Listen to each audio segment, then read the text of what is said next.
नमस्कार बंधू आणि बहिणींनो. मी आता झोपेबाईचं गाणं म्हणते. आपल्याला झोप लागते ना, ते झोपेबाईचं गाणं म्हणते. काय केलं केलं ग झोपेबाई, काय केलं केलं ग झोपेबाई,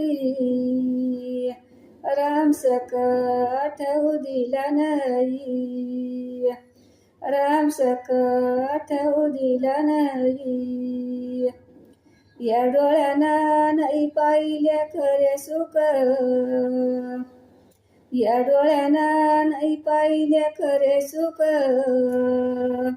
पंढरी जाऊ नाही पाहिले हरीचे मुख, पंढरी जाऊ नाही पाहिले हरीचे मुख.